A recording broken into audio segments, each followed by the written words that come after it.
They say violence is never the answer, that losing your temper makes you the bad guy. But what they don't tell you is what happens when a good person finally snaps. When someone who spent their whole life being kind, being patient, being peaceful, just breaks. You want to know what that looks like, Captain Mitchell? It looks like a gas station on fire. It looks like a man trapped under a burning car, screaming for help. It looks like having to choose between saving the person who pushed you too far or letting him burn. Everyone thinks this story is about road rage. But that's not where this fire started. The real fire started the morning I finally stopped being nice, and it ended with me pulling a stranger from an explosion that almost killed us both. If you've ever been pushed past your breaking point, you'll understand this story. Subscribe and comment where you're watching from.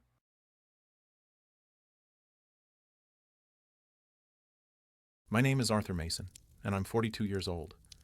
I work at a wildlife sanctuary about 20 minutes outside the city, where we rehabilitate injured animals, eagles with broken wings, foxes caught in traps, wolves that were shot and left to die. I've been doing this for 20 years. It doesn't pay much, so I work construction on the side to keep the sanctuary funded. But the animals are my life. People who know me would describe me as patient, gentle, the kind of guy who's never raised his voice in anger, let alone his fist. I'm 5'6", maybe 155 pounds. Not intimidating, not aggressive. Just a middle-aged guy who prefers the company of injured animals to most people. I've never been in a fight in my life, until that Tuesday morning. That morning, one of our wolves died. A gray female we'd been rehabilitating for 8 months. Someone hit her with their car and drove away. Left her on the side of the road with a shattered pelvis. We brought her in, did surgery, nursed her back. She was almost ready for release. Then her heart just stopped. I found her at dawn, cold in her enclosure. Buried her behind the sanctuary, crying the whole time. By the time I got in my truck to drive to my construction job, I was running late, exhausted, and barely holding it together. I pulled into a gas station around 7:30. Morning rush. Place was busy. I saw an open pump started slowing down to pull in. That's when the black Camaro cut me off. Came out of nowhere, crossed 2 lanes, nearly clipped my bumper. Stole the spot I was heading for. The driver jumped out. Couldn't have been more than 24, 25. Tall, skinny, dressed head to toe in black. Black boots, black jeans, black leather jacket, long black hair, looked like an 80s rock band costume. He didn't even look at me, just grabbed the pump, started filling up. I sat there, feeling heat build in my chest. Normally I would have just gone to another pump, not worth the energy. But something about today was different. I rolled down my window. "Hey!" "What the hell, man?" I was going for that pump. The kid looked over, smirked. "Too bad. You're too slow, old man." He laughed, turned back to pumping gas. "Just like that dog I hit on the highway last week. Thing came out of nowhere. Didn't even have time to brake." He paused. "Not that I would have. Probably some mutt that got loose." He gestured to the Camaro's front bumper, grinning. "Totaled my bumper, though. Had to get it replaced. Good as new now. Insurance covered the whole thing." Something inside me went cold, then hot, then white. You hit a dog?" He shrugged. "Yeah, so? Happens all the time. No big deal. No big deal." I turned off my truck, got out. My hands were shaking. Not from fear, from rage I'd never felt before. I walked over to him. He was still filling up, not even looking at me. "You need to apologize," I said. My voice sounded strange, tight, controlled. "And move your car." Now he looked at me. Looked me up and down, this little guy in work boots and a flannel, and laughed. "Or what, Grandpa? You gonna cry about it?" I took a breath, tried to find that patience I'd spent 20 years building. "I'm asking you nicely, please. Just move." He stepped toward me, got right in my face. He had 5 inches on me, maybe 30 pounds. Me. 20 years of being patient, of watching people hurt things that couldn't defend themselves. The wolf that died because some asshole hit her and drove away. This punk kid, standing here laughing about killing someone's pet. I threw the first punch I'd never hit anyone in my life. Didn't know how to make a proper fist. Didn't know where to aim. But I connected, right on his jaw. His head snapped back. The smirk disappeared, replaced by shock. Then anger. He came at me swinging. Caught me in the ribs. I felt something crack, pain exploding through my side, but I didn't stop. We were grappling near the gas pumps. I could hear people yelling, someone screaming, "Stop! Call the cops!" I got him in a headlock. He elbowed me in the gut, knocked the wind out of me. We both went down hard on the concrete. He tried to scramble away, slipped, fell backward into the gas pump. The whole thing shook, metal groaning. Then I heard it crack. Gas started spraying, pouring out of the broken nozzle, pooling on the concrete. The smell was overwhelming, choking. The kid's eyes went wide. He tried to get up, slipped in the gas, spreading across the ground. He was panicking now, all that tough guy attitude gone. He crawled under his Camaro, trying to get away from me. And something took over. Something primal I didn't recognize. I kicked him, hard in the ribs. He screamed. I kicked him again. "Please!" He was crying. Actually crying. I'm sorry. The sound of his voice cut through the rage like ice water. I stopped. Backed away. What was I doing? I was standing in a pool of gasoline, beating a crying kid who was on the ground. This wasn't me. I looked at my hands. Knuckles split, bleeding, shaking. "That's cool," I heard myself say, voice hollow. "You got here first. Keep filling up." I turned to walk back to my truck. That's when someone inside the station started screaming, "Get away from the pumps! Everybody back!" I looked down. Gas had spread everywhere, under the Camaro, across the concrete, toward the other pumps. The fumes were visible, shimmering in the morning air. Then I heard a sound like a lighter clicking, and the world turned orange. I don't know what caused the spark. Static electricity, a cigarette, the Camaro's hot exhaust. Doesn't matter. The gas ignited with a low whoosh. Then it spread. Fast. The fire raced across the concrete, following the trail of gasoline under the Camaro, toward the broken pump, toward the other pumps. People were screaming, running, car doors slamming, engines starting, tires squealing. The clerk inside was hitting the emergency shutoff, but it was too late. What had already leaked was burning, and the kid was still under the car. I could hear him screaming. High-pitched, terrified, the kind of scream that doesn't sound human. The fire was spreading around the Camaro, flames reaching for the tires, black smoke starting to pour off the rubber. Every instinct screamed, "Run, get in your truck, drive away. This isn't your problem.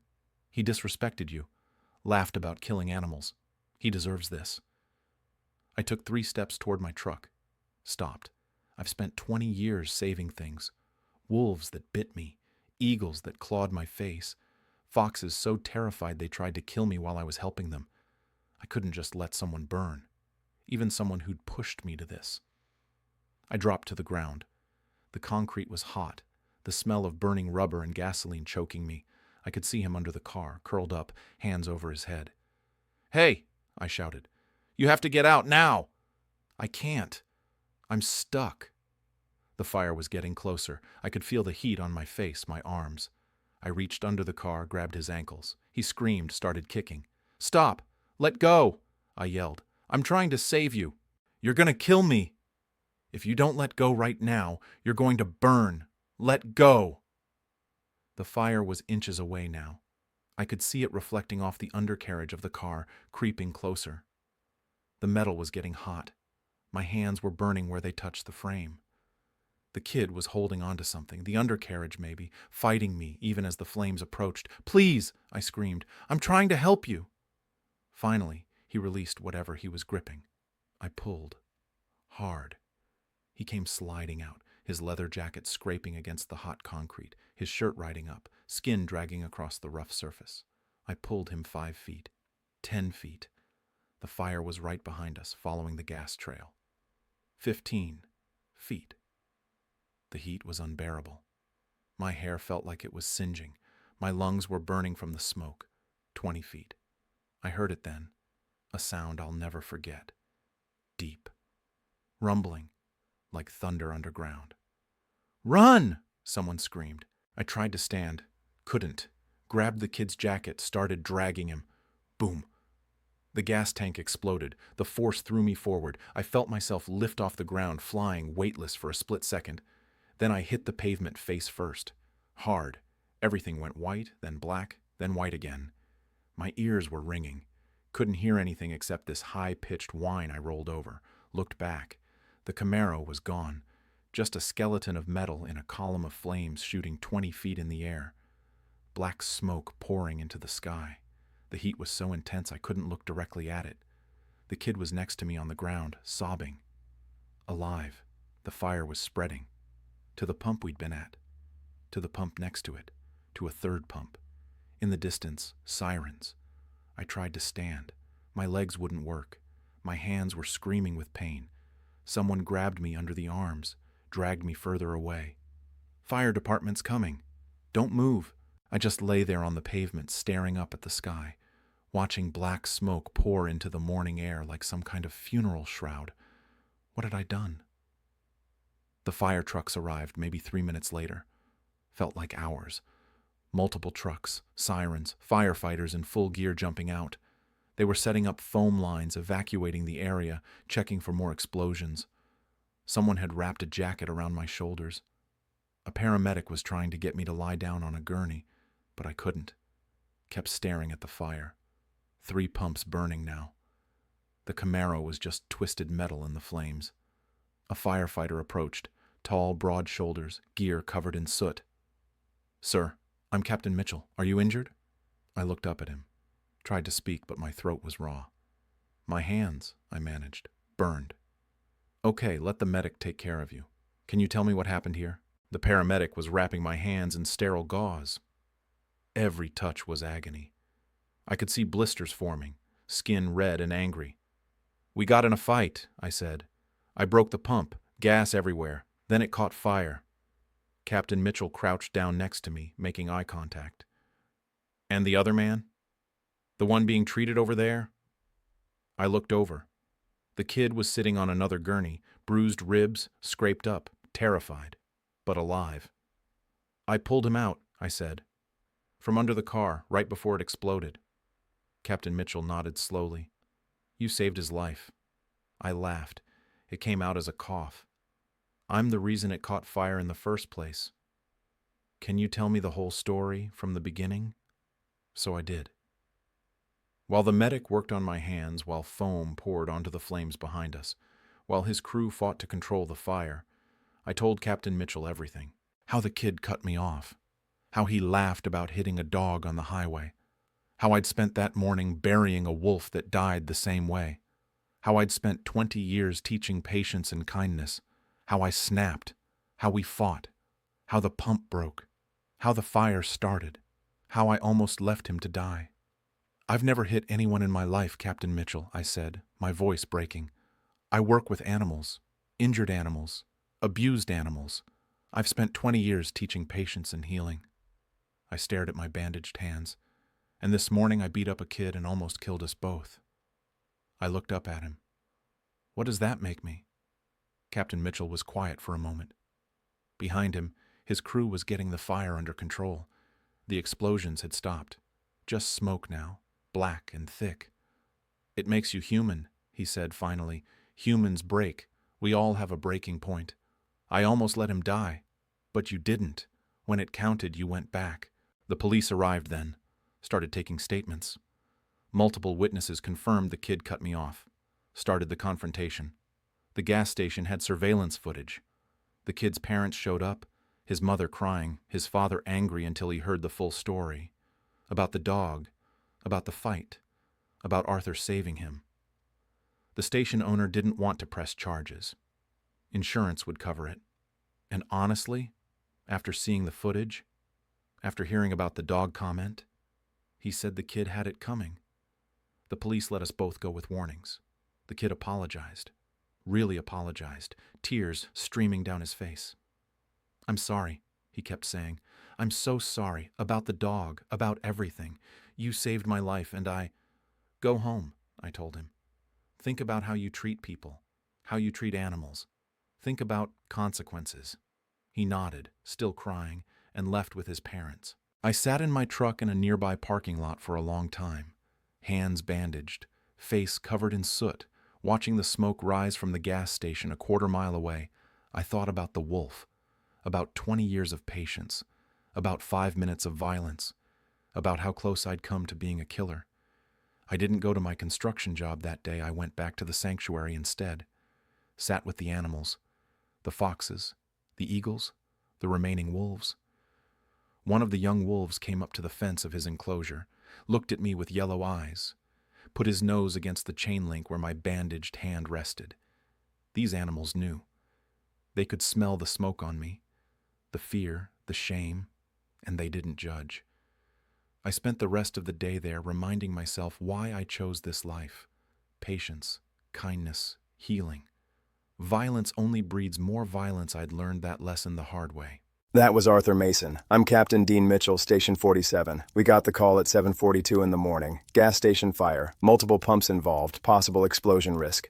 When we arrived, 2 pumps were fully engulfed and a vehicle was burning. Explosions were still possible. Arthur was sitting on the curb with second-degree burns on his hands and smoke inhalation. The other man, 24 years old, was being treated for bruised ribs and minor burns. The investigation found the fire started when a gas pump was damaged during a physical altercation. Gas pooled on the ground and ignited. The vehicle's gas tank exploded approximately 30 seconds after Arthur pulled the other man to safety. 30 seconds. If Arthur had hesitated, if he'd let his anger win, if he'd walked away, that's the difference between a mistake and a tragedy. Arthur spent 20 years putting out fires, not the literal kind, the metaphorical ones, healing what violence and cruelty had broken, teaching patience to animals that had every reason to be afraid. Then he started a fire himself. Because that's what rage does. It doesn't solve problems. It creates new ones. It burns. It spreads. It destroys. But here's what I've learned in 18 years of fighting fires. What matters isn't the spark that starts them. It's what you do after. Arthur could have run. The fire was spreading, the explosion was coming, and the person trapped under that car had disrespected him, mocked the things he cared about, caused the whole situation. But Arthur didn't run. He went back into the flames. I've seen people do extraordinary things in moments of crisis. Run into burning buildings, pull strangers from car wrecks, risk their lives for people they've never met. But I've never seen someone save the person who pushed them past their breaking point. That's not weakness. That's not being a doormat. That's understanding that who you become in your worst moment defines you more than anything you've done before. Arthur made a mistake. He lost control. He started a fire that could have killed people. But when he had the choice between revenge and redemption, between rage and mercy, he chose to save a life. The kid went home that day with bruised ribs and a hard lesson about consequences, about how treating people like they don't matter can cost you everything. Arthur went home with burned hands and a reminder of what happens when you let anger win. Both of them lived because Arthur made the right choice when it counted. If you're at your breaking point right now, if you feel that rage building, remember this. You're not defined by how you break. You're defined by what you do after. I'm Captain Dean Mitchell, Station 47. Stay safe out there.